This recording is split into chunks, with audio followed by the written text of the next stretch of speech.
Hey, welcome back to You Should Know This Song. I'm Race. I'm Reed. Welcome one and all. We are Mixed Apes. Yeah, we're getting ready to do another episode of You Should Know This Song, which is what you came here for. Let's hope. Yeah. You Should Know This Song, if you haven't figured it out by now, is a podcast based on a series of lyric challenges that we use to run our mouths about music. Right. We throw a piece of lyrics or some twist on song lyrics at each other and watch the other guy squirm trying to figure out what song, what artist, and all that they belong to. And then, we talk about that and whatever that spins out into, which oftentimes doesn't end up being about that. But hopefully it's interesting. Yeah, at the very least, we're long-winded. So. All right. Anyway, let's get moving on the episode. What do you say? Seems like it's time to get into it. Here we go. All right, so here we are, Reed and Race, getting ready to go into the next episode of what we hope is as enjoyable for you as it is for us. This segment of the episode, this first segment, is our favorite. Is it our favorite? It's the one that started the whole thing. Yeah, it's kind of you right. should know origins. This song, right? I mean, right. we kind of call it Prime for shorthand, but right. Because of primates, we've been over that. Yeah. We're a couple of primates. We act like it and so forth. He acts like it more than I do, but we won't go into that. So, Prime, where we try to trick each other with lyrics. We get a second clue. And then if we want to, we just blather about the whole thing. There you go. So I think today I'm going to start, if that's cool with you. I have no argument with that. I'm pretty sure that I'm going to stump you here. Let's see what you can make happen. So here's a lyric for you. You should know this song. Oh, yes. It's an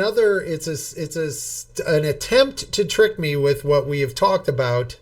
We probably shouldn't attempt to trick each other with. Light the candle, put the lock upon the door is the lyric challenge, and that is Steely Dan. Dirty Work. Yes. From Pretzel Logic? No, I think it's from Can't Buy a Thrill, the first Can't one. Buy a Thrill. Yeah. Becker and Fagan. Yeah. I'm going to say 1975. You have sent the maid home early like 1,000 times before. I don't think I have the year for this one, but I want to say it was 1975. Yeah. All right. Well, now I got that song stuck in my head. That song. Good. It's one of the very few that was actually recorded that was not sung by Donald Fagen. Yeah. Is that sung by Becker? No, it's sung by the guy that was the singer for the first three songs, essentially. He made it through half the album before they decided they didn't want that sound. I'm thought about that before. What that was. I mean, I recognized it. You know how? But I never looked into it or thought about the fact that it. I guess I always assumed that wasn't Fagen because it was Becker.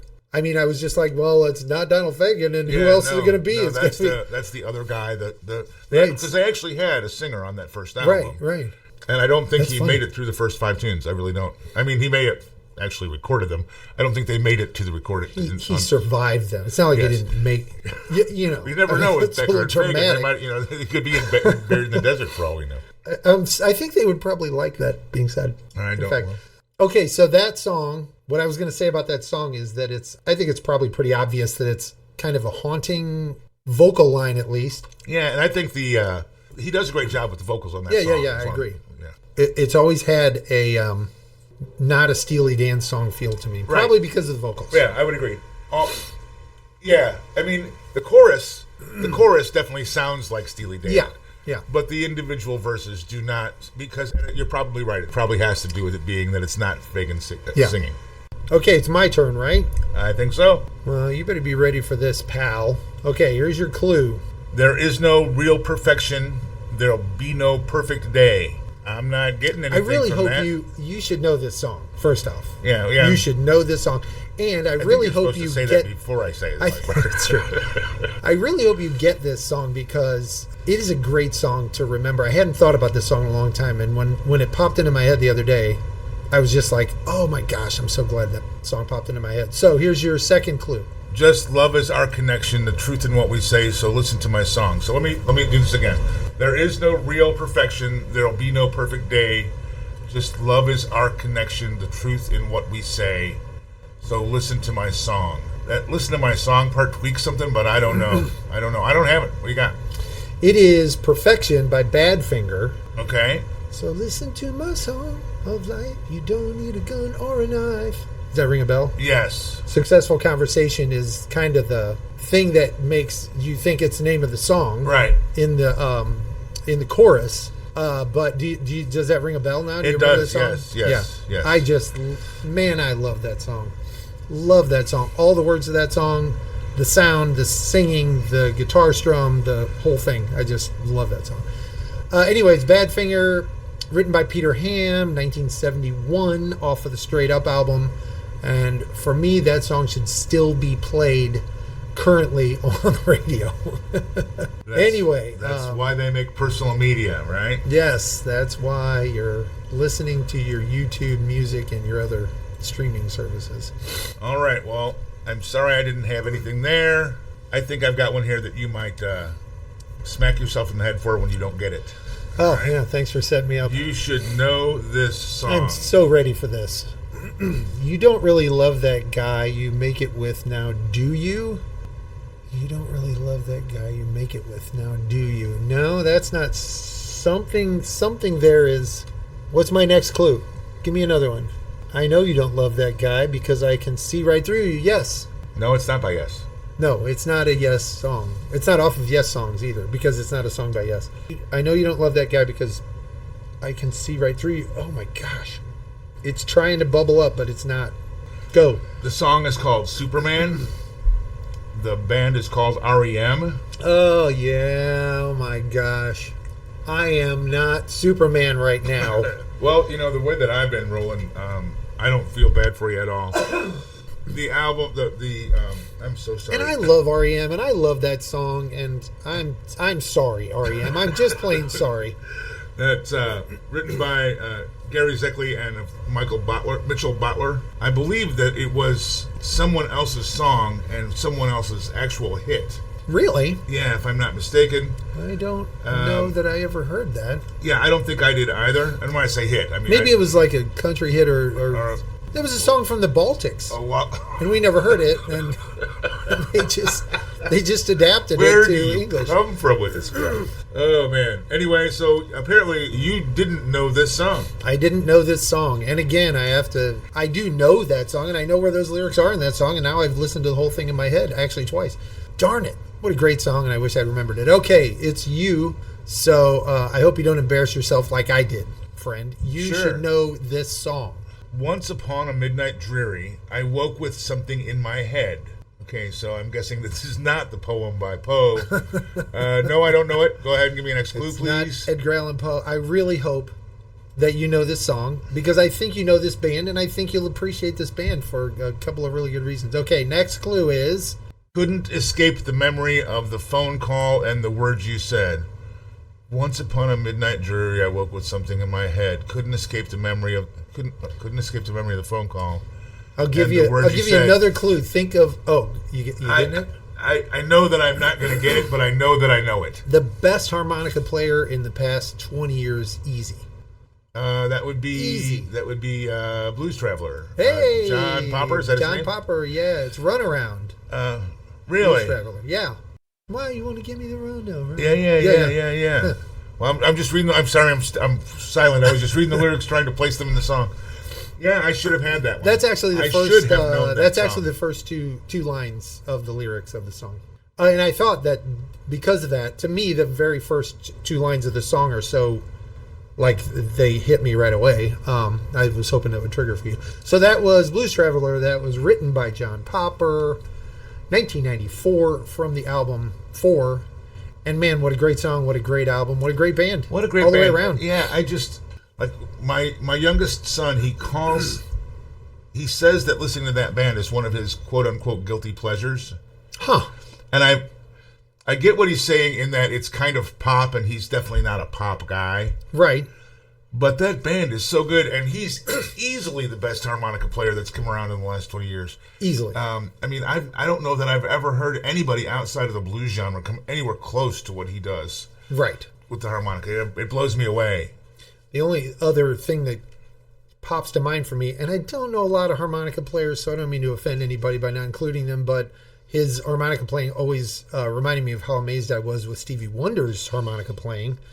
And, you know, John Popper is, in my opinion at least, a little more accomplished. Not to mention you won't he find wears... me saying this often, but he's definitely better than Stevie Wonder is at that. Right, at that. So, yeah, just amazing. And I don't get the... I mean, I know they have their share of pop songs. Their songs were played on pop radio, but also rock radio. They're crossover big time. And like the song The Hook, I mean, is just such a great... Yeah, I mean, song all their stuff. But altogether. I think what it is that generally he tends to listen to more complex music. Yeah. I think that's probably where he's coming from, and I'm not trying to speak for him. Obviously, I'm Right. just my assumption. So Okay. Enough blathering on that. Unless you want us to blather on that some more, I could. Don't threaten me with a good time. Yeah. You know, I try to avoid listening to you if I can at all. It's understandable. So I think I might have one for you here that's gonna. It's too easy actually. So you should know. Too this Easy. I know song. that rapper. Too Easy. My lyric challenge is: I have waited a lifetime, spent my time so foolishly, but now that I've found you, together we'll make history. There you go. Okay, the second part of that I just came up with because I figured it out. So I've waited a lifetime. The one called Foreigner. Right. That album got a lot of play by me.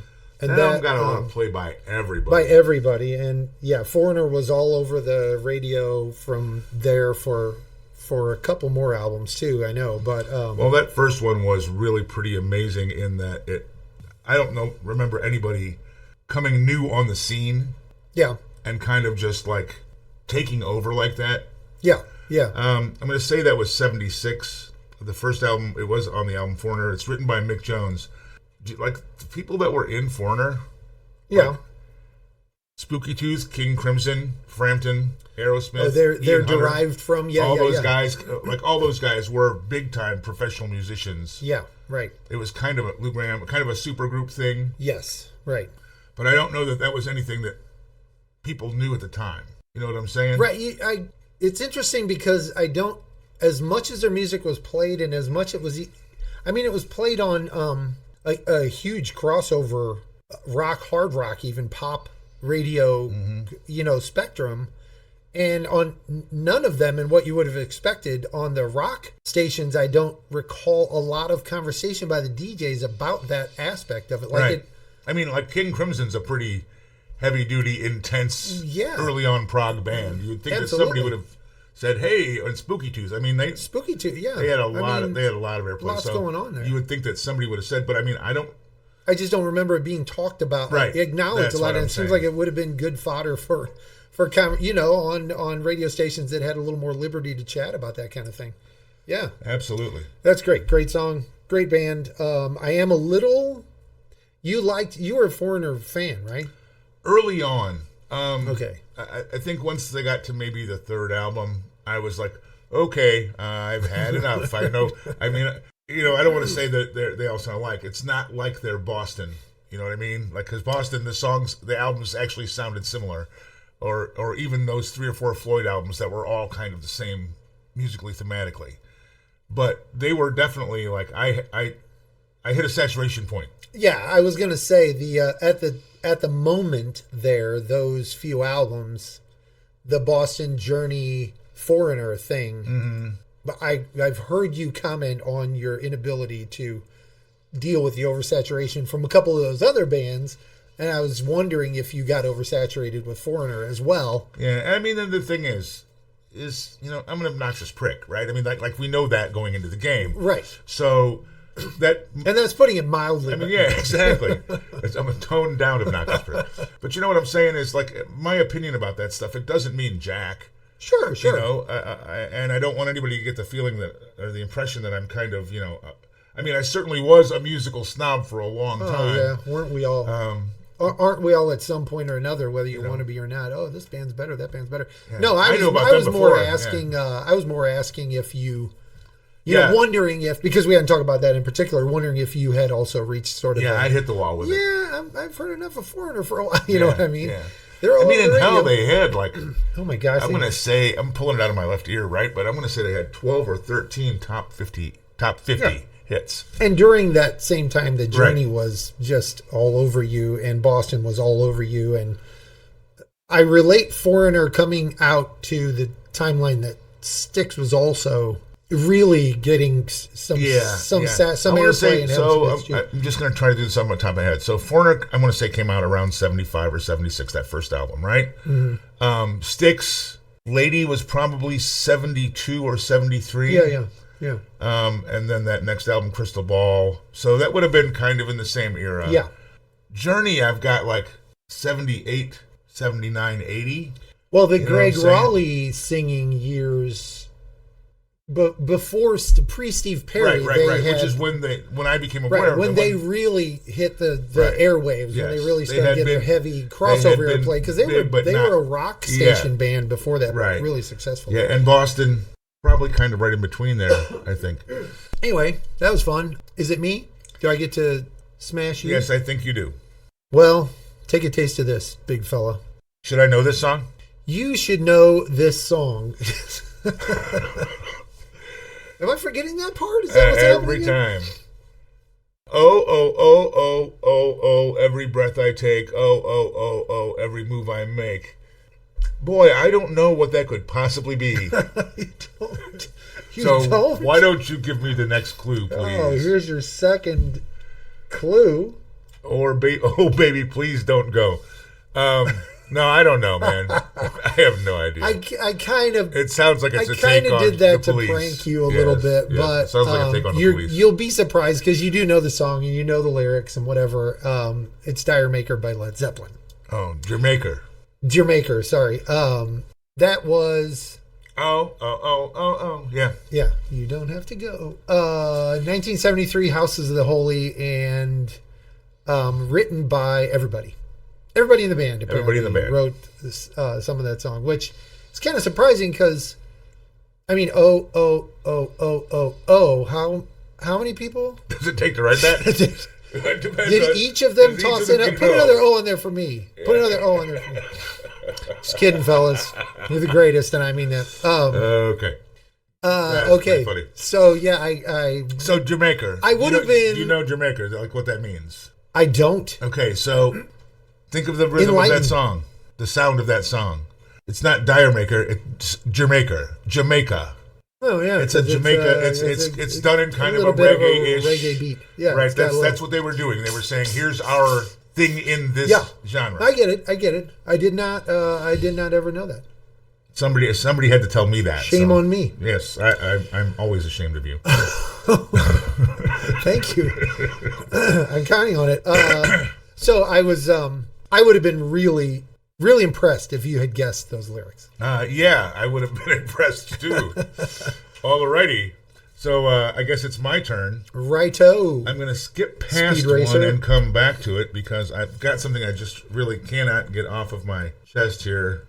You're mixing it up. That is know this song. That is definite trouble. Oh, yeah. You want to share it with the crowd? The lyric I was given is, well, listen, kid, you paid for the call. You ain't bad, but we... No, this is me saying what comes after that. You ain't bad, but we've heard it all before. Very good. Yeah. Very good. But hold on, because I'm not going to be able to think of the band name. I love the... what's the name of the song? The hook in the song that's a take off the Beatles song. I love the keyboard sound of the song. And the name of the song is... The chorus. Yeah. Don't call us. Don't call us, child. We'll call you. Don't call us. We'll call you. Who is that? I was stuck on thinking of the band. Who is the band? Sugarloaf. Sugarloaf. And I can't tell you. I wouldn't know anything else that they did. And I'm not shooting at them. I wouldn't know. No. That was definitely their airplay song. I know they weren't a one-hit wonder entirely, but no, not at all. Jerry Corbetta and John Carter are the authors. I do not have the year recorded on this nor the album because I'm a complete loser. That's such a great song. And then they actually play kind of the Beatles. Yeah, that's what I was saying. They do that little homage to the... yes, sounds like John, Paul, and George. What is that hook from? I'm a believer. I'm in love with her and I feel fine. Yeah, yes, yeah. I'm a believer is a different band with four guys in it. They were primates, not bugs. Not insects. Okay. Not insects. I'll take that. Okay. I believe that makes it your turn. Here we go. Wind it up. There you go. And the lyric is, I've hitched a ride with a vending machine repairman. I want to say... You should know this song, I want to say that's Sheryl Crow. You want to say that because... It is Sheryl Crow. It is Sheryl Crow. He said he'd been down that road more than twice. This is... it was a huge hit for her. Huge hit. And a great song. Santa Monica Boulevard? It's on the same album. It is on the same album. But I don't know the name of the song. The Santa Monica Boulevard is... Have fun. Now I'm mixing it up with Cyndi Lauper's Girls Just Want to Have Fun. Oh, every day is a winding road. Is the yes. This every day song. is a winding road. And Sheryl Crow, and that was written by Sheryl Crow, Jeff Trott, Brian McLeod, released in 1996.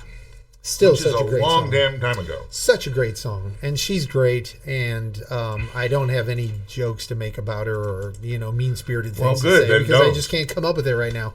Except she hits a ride with a vending machine repairman. Did she do that intentionally? She was like passing other cars by, like I'm waiting for a vending machine. I doubt that. But probably not. I think isn't she from relatively near here?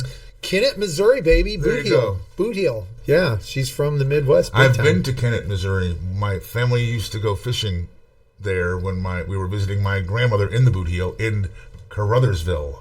Oh, I know where Caruthersville is. Yes, and when you lived in Chicago, yes, you would drive to the Boot Heel of Missouri. We alternated between my father's family and my stepmother's. Sure. And my that drive from Chicago. Yeah. To the Boot Heel of Missouri must have been It's an ugly drive. There's not much going on. You know what I'm saying? The other family was in North Carolina. Well, you get down 55. There's some nice hilly. It's nice looking territory, but we don't need to go into that. Yeah, the other family was in Carolina, and that was a much prettier drive. The drive through. Yeah. Anyway, although neither here nor there. But yes, I have been to Kennett, Missouri. When you were driving the drive from Chicago to the Boot Heel, part of the way you were following the highway through the cradle of the Civil War.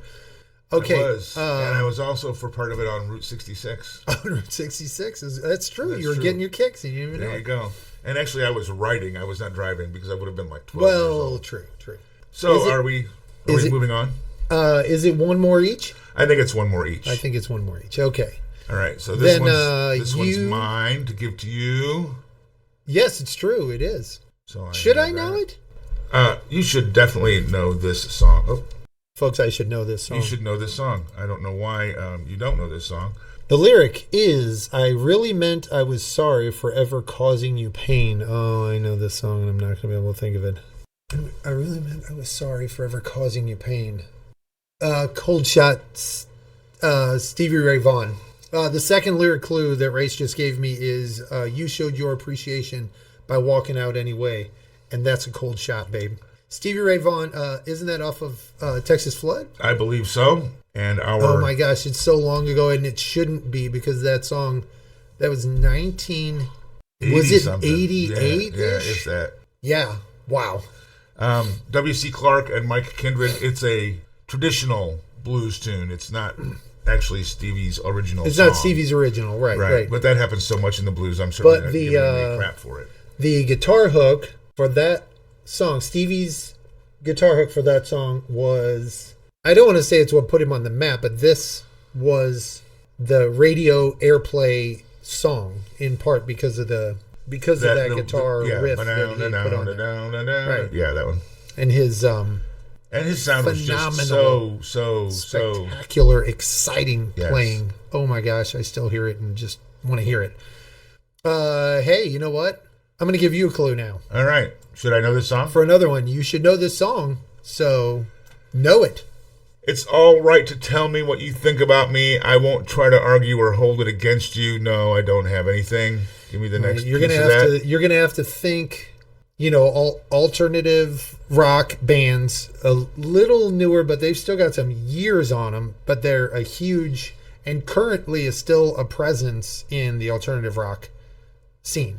So, when I move, I'm flailing now.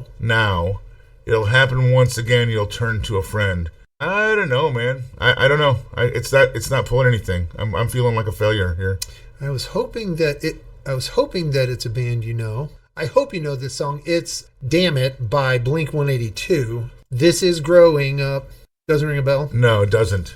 I'm sorry. Blink-182, phenomenal, fantastic, wonderful Blink-182, and that song from 1997. I think my Yikes!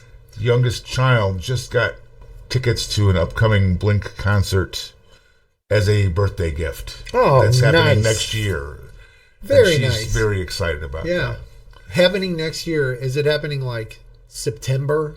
Or I'm only going to touch on this for a minute because I'm so old that I'm looking at these billboards in November for concerts. Like the other day, I was driving on the road and Green Day's billboard was up on the highway, literally for their concert in September. What is happening? I don't know. We've moved the preparation and celebration and decoration for Christmas back to June now. Well, true. Yeah. So I guess we could, They started putting up the Halloween decorations in May. So exactly. Yeah. Get off of my lawn. Couple old guys. Exactly. You darn kids. So anyway, you're right though. I have seen that. It is odd that I mean, I could see it if it's a huge, globally known band. For example, someone like the Stones is doing their last tour kind of thing. Right. Then I could see that. I'm buying tickets a year in advance. Right. Yeah. I could rationalize that somehow, which right. Might seem like a slap in the face to whoever, Green Day, Blink-182. It just boggles my mind that they're booking out their tour and selling their tickets that far out. It's just hard to imagine. Did I just recently see that Green Day is going to do a tour here soon? Oh yeah. That's what I was saying. The billboard's up. They're coming. They've got a new album out and it's good. I like it.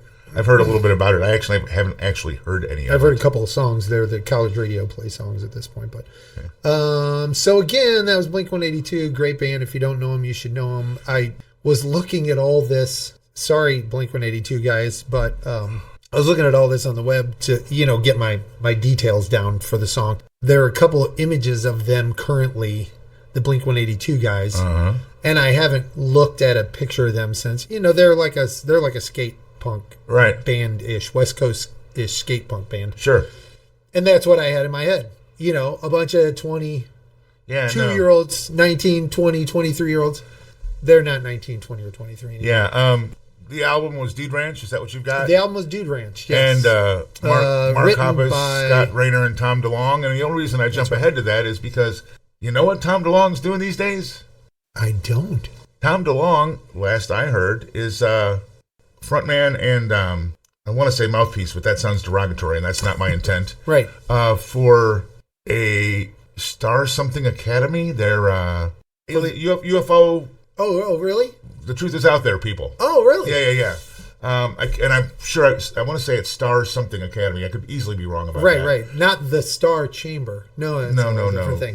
But I mean, it's a completely legitimate deal, and he is like really, really, really into it. You see him on the. I'm going to look that up. The people that are in MUFON and the other organizations that are looking at aliens, and I'm not saying it in any kind of a derogatory way. I'm kind of one of those people myself. Right. But yeah, Tom DeLonge is definitely like. That's what this whole thing is about, is us talking about stupid sideways crap like that. Absolutely. There's no apologies here. You didn't say the dumbass is doing that. No, nothing like that. You just said you said he's doing that. So it's interesting. All right. Well, I guess that brings us to the end of this.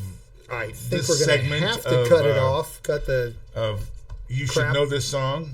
The segment anyway. Our prime segment. We're to the end of that, and we're moving on. We're moving on, folks.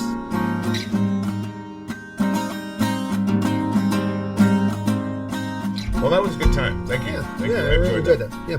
Hope you guys enjoyed that too. Anybody out there, and thanks for thanks for being out there and enjoying it and listening to it. And again, we hate to ask, but please remember to subscribe and share and like and all of those things. Please like us. If you like us, just make us aware of the fact that you like us in the most genuine and heartfelt way. And by the way, I'll take the opportunity to ask you to swing by the website, www.mixedapes, MIXEDAPEZ.com, or youshouldknowthissong.com.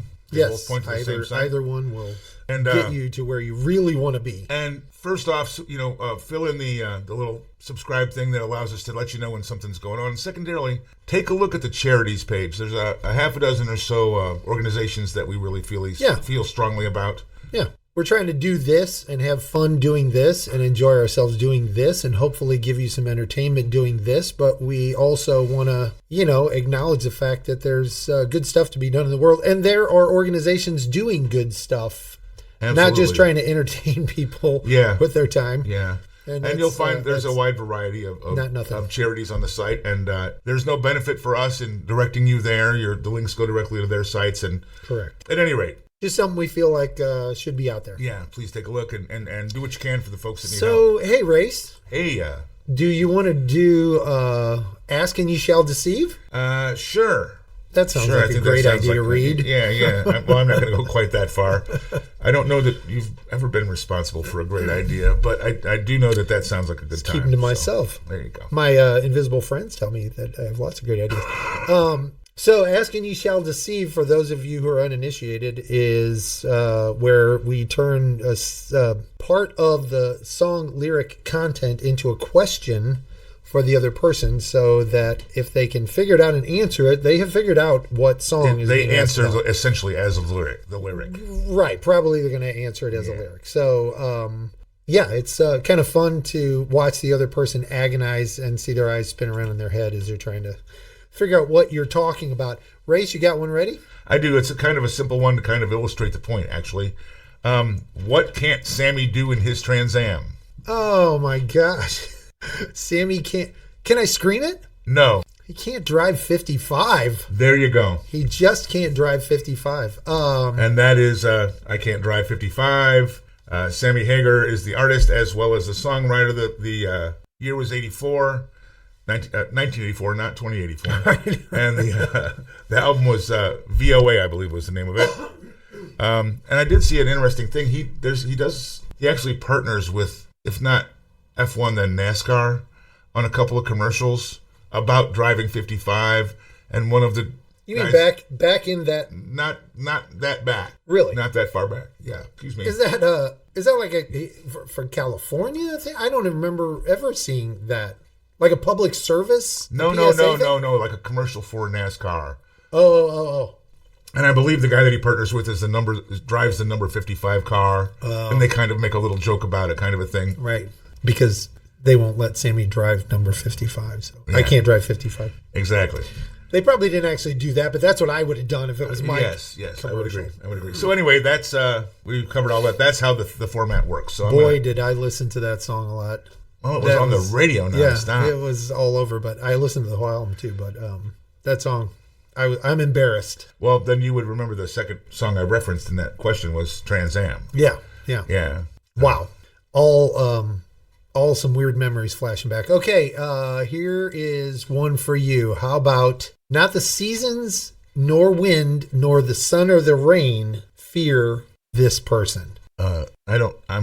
The Reaper is Don't Fear the Reaper. Right. I don't get the clue, though. It's not the seasons, it's the Caesars. Caesars don't fear the Reaper. Oh, I have made a lyric boggle. At least that's how I heard it. And now I'm going to have to find out which one of us is right on that. Yeah, no kidding. I got to know that. Nor do the wind or the sun or the rain. Yeah. I guess the Caesars makes more sense. I would think so, yeah. But I've always heard seasons because wind, sun, rain. You know what I mean? Like natural elements, exactly. Nature things going on. But Caesars I can see needing to fear the Reaper. Or not fearing the Reaper, I guess, is more to the point. The lyrics look like it says seasons don't fear the Reaper. So apparently I'm the one that made a lyric boggle. I love this right now. This is great. This looks great on you, by the way. No, thanks. Yeah, I've been trying but you guessed the song regardless. Yes, I did. So the songs Don't Fear the Reaper, that's Blue Oyster Cult. And I've just checked two different websites, and in both cases it says seasons. So I'm going to say I'm the idiot here as opposed to you, and that's really hard now, for me, someone needs to utilize that idea of the Caesars not fearing the Reaper and do a spoof song. With regard, yes, there you go. There you go. Okay, so Blue Oyster Cult, 1976, written by Donald Roeser and off the album Agents of Fortune. Great album. Great album. It was one that my little sister played nonstop back in those days. That's so funny to hear you say my little sister play. I can imagine this irritating little kid who keeps playing that album. Turn that racket on. Anyway, whatever. She is little and she is irritating, but she's not a kid. Okay, who's only taken calls for cash? Only taking or has taken? Only taken. Only past taking. tense. Only taking calls for cash. Yeah, that one's not getting me. Is there another? Do you have another question? It's not how this works. I don't have a I question. need a second clue. It's kind of a bluesy saxophone thing going on. Does that give you anything? No. It's really not hitting me at all. The album that it came off of, pretty much every song was just brilliant.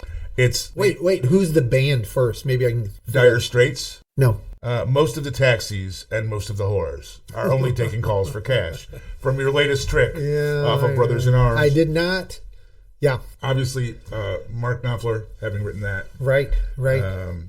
Looks like 1985 was when that came out. Man, I tell you, I don't think there's a bad song on that entire album. I had the album with Romeo and Juliet on it, and what album was Roller Girl? Not making movies. Wasn't it making? Is it making movies? Yeah. I had that album. Okay. And I listened to the crap out of it, but I didn't get. Yeah, this was the one that I overplayed. Right. And I don't know what it is. There's just so much. It's not necessarily the most complex or brilliant musically. The lyrics are always well written. Yeah. Yeah. I kind of equate Knopfler with Sting as a lyricist. They're kind of both. I can see. I don't know that it's the same style, but they both have like a depth to their. I actually have been using these teeth all like day. A Johnny Depp to their. They have a depth to their lyrics that I really kind of dig. Yeah. That's what it is. I agree. So at any rate, I appreciate it. Mark Knopfler, writer, etc. Yes. I did. By the way, I did get lost down a little bit of a rabbit hole about him and his brother. They were in a band together, and then the brother, I believe he might have been the older brother, left the band because Mark Knopfler was being too authoritative and driving the bus and so forth. And he left the band like right as they took off. Huh. And he did do a couple of albums, if I'm not mistaken, and he had a moderate amount of success, but certainly not on the Dire Straits. Level. Yeah. Right. That would make you ask a lot of conflicting questions if you were that person who stepped away. Not to make light of the whole thing, I'm sure it was, but the first thing that flashed in my head is how would you look? Which perspective would you take on what happened? Yeah, I think there was they weren't being family for a while. I don't know if that ended up happening. Well, hate to hear that. Right. Anyway, hate to hear that. Anyway, okay. Here's my question: lyric challenge for you. You can get anything except who and what at this place of business. I know I'm going to know it, and I can't think.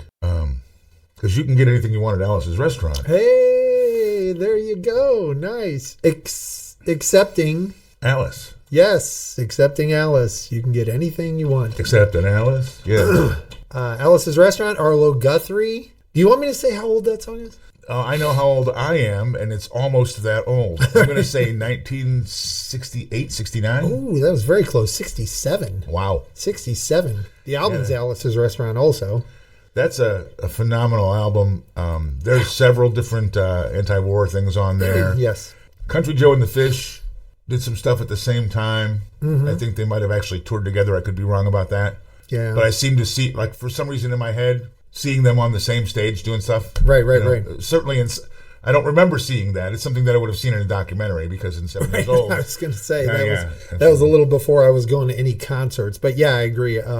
Footage of it and that kind of thing. Written by Arlo Guthrie and Gary Sherman, and the spoken part of that song. Oh, yeah. Just, On the Group W bench. Yeah. I actually walked into a nearby brewery recently with my wife and some friends, and saw a guy that I know that works. I only know him because he works at a store that I go to. And as I was walking by his table, I heard them talking about the Group W bench, and it completely changed my perspective of the guy. I have a whole different feel for that guy now. Yeah, exactly. From what I've ever seen him, and when he's being the person that he's being at work. You know what I mean? Anyway, the 4x6 color glossy pictures with the circles and arrows, and a paragraph on the back, each one explaining what was. Absolutely. Yeah. All right, I got one for you. Please do. What are Jack and man, I can't speak. What are Jack and Jane's professions? Jack and Jane? Yes, and you know the answer to this. Jack and Jane's professions? Yes. Why am I not I know it. I can hear it. Oh, this is giving me a headache. No, no, it's not there. Okay, yeah. Later on in the history of this song, as it went down the road, the intro became longer than the song. Yeah. Would you like the answer? Oh my gosh, it's killing me. Yes.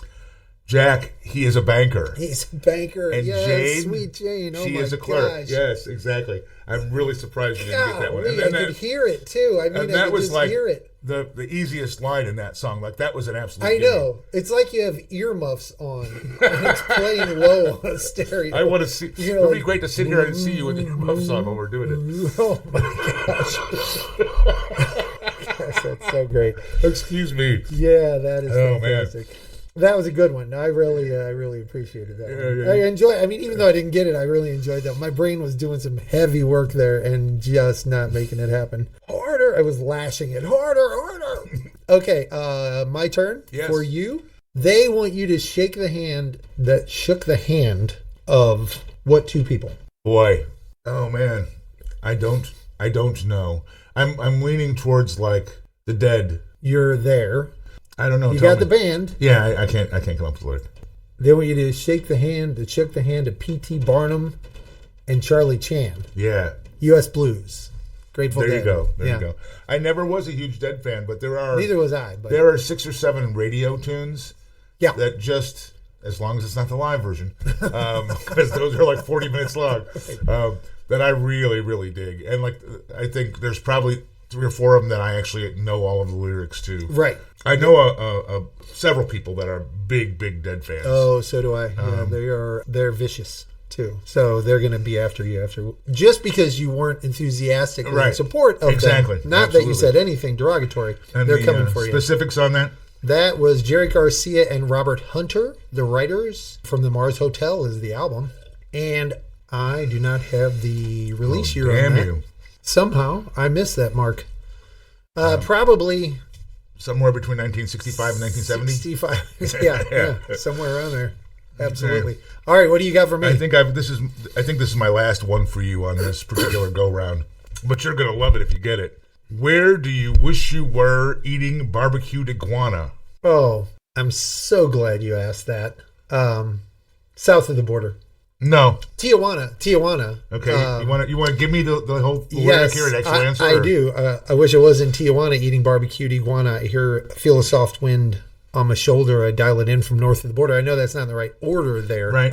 And I almost rhymed with you in your little. Yes, it's true. It's true. Yeah. That is just a fantastic album, and the song is Mexican Radio. And hold on, his name is Wall of Voodoo. Right. And he went on and did a really cool thing. solo album. Actually, a few albums. Oh, I can't get his name. Stan Ridgway? Stan Ridgway. And it's not Stan for Stanley. It's Stan for like Stand By Your Man?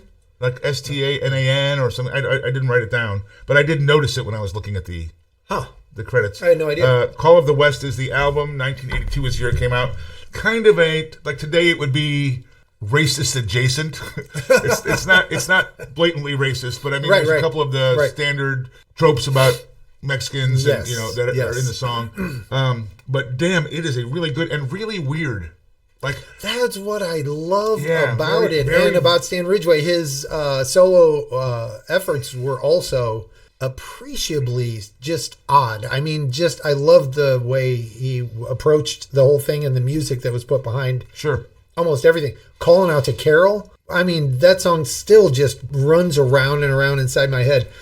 And a whole bunch of other ones. Anyway, Wall of Voodoo was great, and that album was really great. Too short-lived. You know what I mean? Yeah. Both efforts, the Wall of Voodoo effort and then his solo effort. I mean, they just didn't. I just wish there was more. I did hear that recently on satellite radio. Wall of Voodoo? Yes. That's nice. It was, because it was like I popped up in my seat like, oh, I know this. I love this song. This is great stuff. Yeah. So anyway, okay, it's your turn for your last one. I shall deceive you and name 2 of the 3 things that were going on outside in the cold distance, or all 3 if you want. Yeah, the song is All Along the Watchtower. Correct. The wind began to howl. Soldiers were approaching. 2 riders. Right? Was it riders were approaching? 2 riders were approaching. Wind began to howl. Yeah. And a wildcat did growl. A wildcat did growl. Yes. There you go. Yeah. There you go. You know what I love about that was song a fun one. is I bet you that 60% of the people that hear that song by Hendrix Yeah. do not realize that it's a Bob Dylan tune. Bob Dylan. Right. Same would be said for Highway 61 when they hear the version by Johnny Winter. Mm-hmm. Don't realize that it's a Bob Dylan song. And that I think there's another version of All Along the Watchtower by one of your Dave Mason. Yeah, Dave Mason. All Along the Watchtower. I mean, All Along the Watchtower has been done, but Dave Mason had a relative actually had a hit radio with it. success, Right, yes. with the song. Yeah. Yeah, great song, man. Great song, great lyric. Love that. The songwriter was obviously Bob Dylan, as we indicated. 1967 is when Bob Dylan released it, and 1968 is when Jimi Hendrix released it. So the Bob Dylan album was John Wesley Harding. The Jimi Hendrix album was Electric Ladyland. So put that in your pipe and smoke it. And John Wesley Harding was actually named for an actual real guy whose name was John Wesley Hardin. Hardin, yes, Hardin. Yes. Yeah, That was an outlaw. Outlaw, Old West outlaw. The reference to Bob Dylan, these songs that you don't know Bob Dylan wrote, and there is a laundry list of them, of course.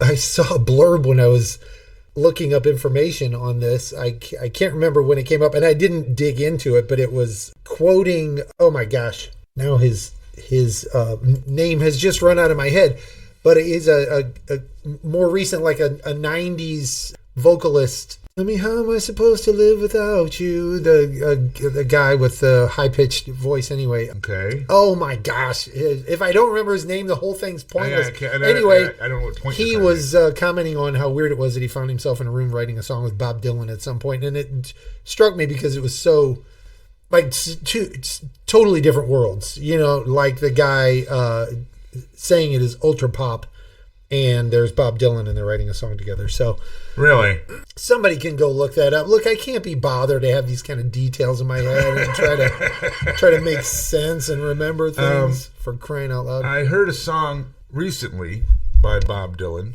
called "It's All Right, Ma, I'm Only Bleeding."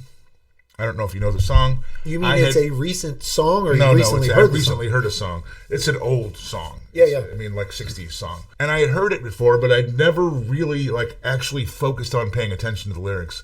It's one of those that you need to go and look it up and see read the lyrics in their entirety. Read the lyrical content. It's all. I mean, it's he's making a very distinct point, but he goes all over the map to make it. Right. And it's really complex lyrically. Which is what he did. Yeah, absolutely. It's pure Bob Dylan. But I had never. He's not the vocalist, right? No, right. Well, I don't know. I mean, some of that stuff, like "Lay Lady Lay," he's actually singing soulful there. Yeah, it's not something that you would generally attribute to Bob Dylan. Right. But anyway, I made a note to tell you to check out the lyrics to this song. Right. I actually had it recorded to hit you with. Right. And I thought that's just not fair. There's too many lyrics, and they're too esoteric, and there's no way that he's going to get them. So I decided that rather than try to trick you with them, I would try to enlighten you with them. Yeah, no, I don't. And that is an example of the kind of thing where, there are people out there who know all of the Grateful Dead songs. There are people out there who know all of the Bob Dylan songs. Yep. Man, I don't know the catalog, and that is a deep catalog to know. I don't know that there's any catalog that I know all of. Right. I mean, there's some stuff. Probably there's an awful lot of Montrose that I'm pretty close on. Right. But that was there was a period there. And then I started listening to music that doesn't have lyrics. As I got older, instrumental jazz, that kind of thing. Instrumental jazz and blues. And for me, a lot of the times, giving jazz lyrics can ruin the jazz. Yeah, absolutely. You know what I mean? Right. And that's where some of our greatest fucking singers came from, right? I mean, sure. Yeah. Ella and Sarah Vaughan and Lou Rawls and Nat Cole and and the list goes on and on and on. But I'd rather have my jazz without the Louis Prima. I'd rather have my jazz instrumental. Right. So, yeah. Anyway, that was supposed to be the end of this segment, and we took another 10 minutes. So right, and we did what we do. Yes, we're gonna wrap up this segment of Ask and Ye Shall Be Deceived. Again, we want to thank you so much for joining us. It's so cool. It's so cool to get to sit and do this, and the reason that we get to do this is because y'all are listening to it. That's right. So hopefully you'll keep listening, and we're on to the next thing here. Hey, thanks for listening again, and I want to remind everybody that we are doing this for you, so if you like it, please subscribe and like and pass it on and all that good stuff. The segment that we're going to start is called Quick Hits. It's really quickly, one line, one clue, everybody should know the song, hit it and move on. Right. If you know the words quick and hits, and you can kind of think about the two, you should be able to figure out what's happening here. Absolutely. So, I'm giving a clue to Race. This is Reed of Apes, by the way. You are Reed and of that's Apes. Race of Apes over there. And Race's clue is so long ago I can't remember when. That's when they say I lost my only friend. I got nothing. Huh.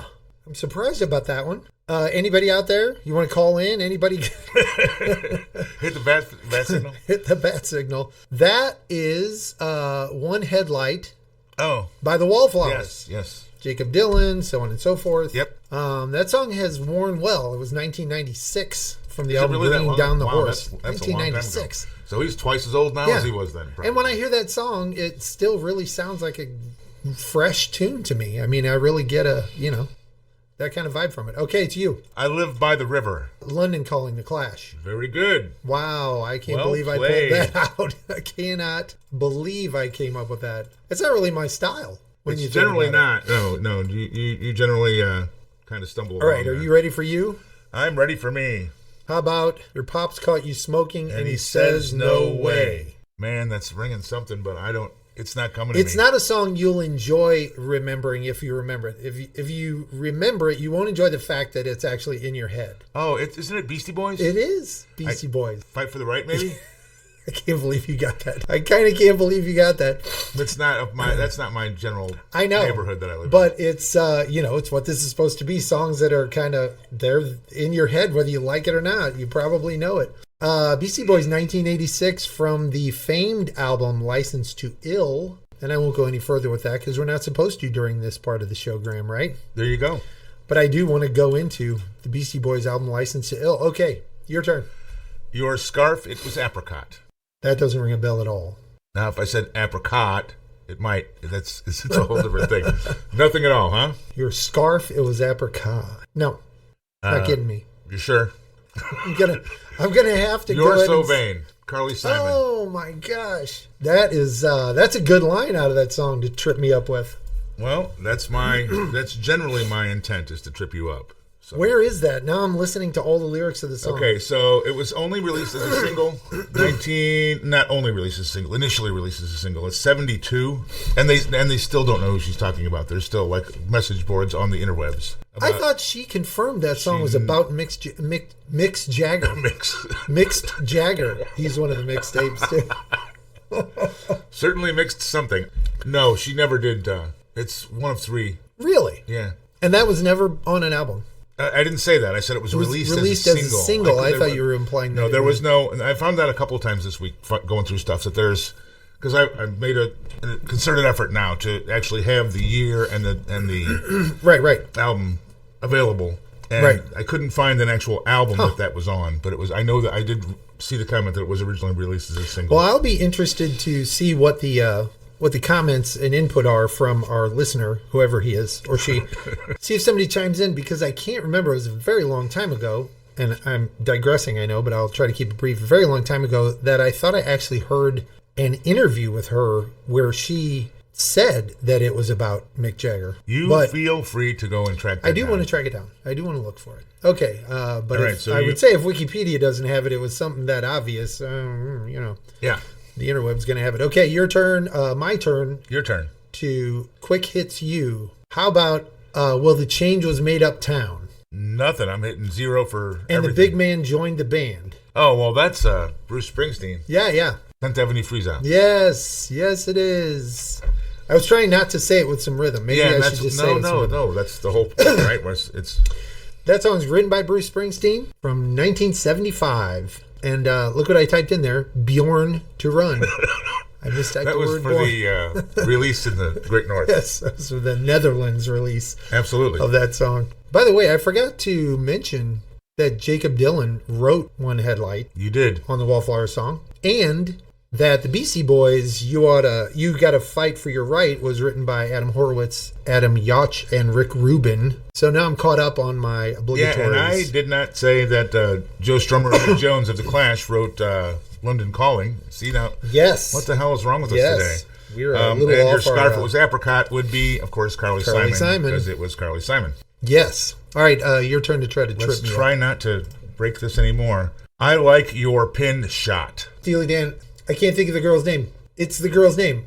It's not Margaret. No, it's, wow. It's really, well, now let me hear it. I can hear him singing it. Peg. I kept hearing Jade. Hence in Margaret, my head. Jade, because Peg is a... yes, I don't. Sorry. Anyway, Peg, Steely Dan, and I was expecting you to get that, obviously. Yeah. Becker and Fagan, Asia, 1977. You know, I was just thinking about this because we've talked about the Steely Dan thing before and how we probably can't really trick each other. Oh, no, there's plenty of lyrics. I was going to say, there's probably plenty of hidden lyrics, and it is going to be a fun thing to occasionally try. You know what I mean? To see if we can trip and the one thing another. is, have you or I yet managed to, in any of these so far, trip each other up with a Steely Dan lyric? We haven't tried too many. I don't think I couldn't. I'm an old man. I don't remember stuff like that. Well, that might work to my advantage because maybe you won't remember the lyric that I tried to trick you with possible. Absolutely. Okay, here goes for you from me. You won't get this one, but Sunday morning rain is fallen. It said fallen, but it says falling. Which is it? It's fallen. Spell correct. I got nothing. Doggone it. I didn't think probably you were familiar with All I Need by Maroon 5. Yeah, they're probably not. Yeah, they're more poppy than the kind of stuff I generally listen to. The only thing I'll chime in, and I have another clue to this that you on a different segment that you may know the song, is that this particular album for Maroon 5 is probably the only Maroon 5 album that I would strongly recommend you go and listen to all the way through. Okay. It is, to me, it's one of the best rock and, I don't want to use the term R&B, like soul rock albums. Okay. From the whole 2000s. Really? I mean, he's got a great voice, and their music on this album is not what their music is on every album following. Okay. It's a rock album. I mean, it is so good. It's unbelievable. Anyway, and artists and so forth. That was written by all the guys in the band. I'm not going to name all their names because there's 6 of them there, but it was written by the guys in Maroon 5. That came out in 2002 on Songs About Jane, the album Songs About Jane. It is just like a really, really holds up album. Anyway, your turn. It is, in fact, big my fella, turn. and I mean big. Thank you. That's not what she said. Are you crazy? I talked to her. Are you high? Oh, yes. Tick tock, tick tock. It's not spreading out into the rest of the song. No, I'm not going to get it. Okay. Steely Dan again. Oh, you got me right after I said that. Okay. Which is why I went for it. That's Dr. Wu. That deserves a hearty F-U. Yes. Off of Katie Lied, 1975. There it is. Are you crazy? Are you high? Or just an ordinary guy? If I said that, I think you'd have got it, right? Yeah. Becker and Fagan, as with everything else by them. So. Or if you'd sounded like this, are you crazy? Are you high? Yeah. I do not do the New York the nasal thing very impersonations? well. You don't do the Sorry about that schnozzle clearing. That's all right. I have a bad schnozzle right now. It's that time of year. Okay, here comes for you. From me, how do I work this? How do I work this is Talking Heads. Yeah, it is. This is not My Beautiful House. Yes. I don't know that I know that I can come up with the name of the song on the fly. It's in the chorus. Water flowing under into the blue again.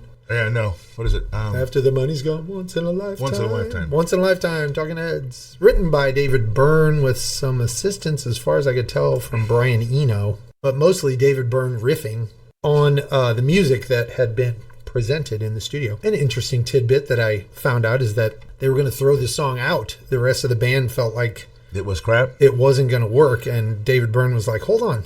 Let's see if we can put a really weird-ass video behind it that makes no sense and makes everyone uncomfortable, and then we'll release it, and it'll be a huge hit. And this thing with the chopping. Well, to that point, I don't know what that means. I know you. Since you're bringing it up, the wiki page. Yes. Was about when the lyrics started hitting him, he started attributing like the mannerisms of like evangelist preacher, Okay. and started doing this whole exaggerated body movement thing, and he then started verbally presenting the lyrics like that sort of televangelist, Sure. thing, and that's how it all fell together. Well, then they decided to use the religions and beliefs aspect of whatever twisted thing was going on there. Sure. In some of the background of the video, Okay. tie all this stuff into it. But it's about his, the thing that came to him was that the lyrics that were coming into his head were about how you go through your life doing things that you think you're thinking about, and then you realize that you're not thinking about. You're just doing. Right, you're doing. You're not Following thinking a rote about program or anything. Yeah. And, you're adjusting your tie, you're putting on your glasses, you're starting the car and going to work, and what I'm just doing these routines, and I think I'm actually thinking about what I'm doing. Sure. Yeah. Anyway, so that was all thrilling, wasn't it? I'm sure you wish I would just say that all over again. Whelmed. Or that we could talk about it for another 20 minutes. So, anyway, it's you. That would make it my turn, and we're coming up on the end of the segment here. So you want to do one more each? I'm gonna, yeah. Well, you started, so I'm gonna do one more, and then we're gonna kill it. We're gonna shoot we the need horse. to be fair and equitable in all aspects of everything that we do. That's what we need to do. Sure. I couldn't be more. It doesn't on matter board. to me at all. When you find strange hands in your sweater, I should know that. You really. absolutely I should know this, and I don't. Yeah, you're sure. I'm not putting that. If I hadn't laid it out, so if I said, "When you find strange hands in your sweater," would that make a difference? No. Okay. Why not? It's Elvis Costello. Every day I write the book. Oh my gosh! Yeah. Written by Elvis Costello. The album was Punch the Clock. It was 1983. Did he write everything of his? No, remember we went through this. A lot of it was Dave Edmunds. Dave Edmunds and yeah. Who's the rest of Rock Pile? Yes, those guys. Those guys. Yeah. At any rate, we did talk about that. Yeah, we did. But he certainly wrote a lot of his stuff. Yeah, and he wrote a lot of their stuff. It kind of exactly was a thing. Right. They were a club. Yes, they were kind of like a mixtapes kind of thing, except there were more than two. And they were were talented. They were talented. Yes, they exactly. had talent. Yes. All right, so that brings us to the end of You Should Know This Song, the episode. Yeah, and we just want to, make sure that you all know how much we appreciate you listening in with us and being here. We have had so much fun doing this, if it wasn't already evident. Again, thanks so much. All right. See you next time. We're out. Hey, that was fun, man. I'm glad we did this one. Yeah, I really enjoyed that.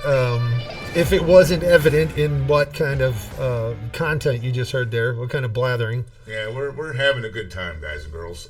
So much so that we get lost often in the good time we're having. Absolutely. Which is part of the point of the whole thing. Sometimes we run a little over schedule, too.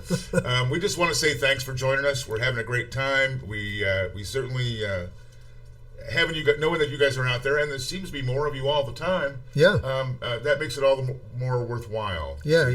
If you enjoy the commentary, if you're having fun too, if you want to participate in the commentary, give us a follow, give us a share, post something on the website or in the comments section, whatever you're listening to, and let us know. Let us know about it. Oh, yeah, we absolutely want the input because the two of us, it's getting a little old. You know what I'm saying? Right. In all seriousness. It's getting a lot old. We're a lot old. We are a lot old. Between the two of us, we're well over 10. Yeah. At any rate, the website is youshouldknowthissong.com. We hope you'll join us there and let us know what you're thinking. While you're there, just go ahead and check out our page on charities, our blog. We've got a blog. Episodes can be played right out of there.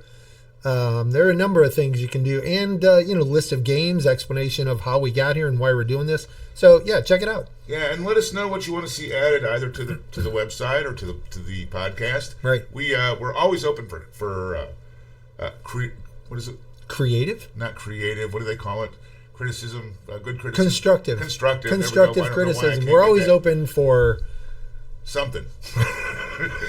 Just say that again. We're always open for. I can't get it out.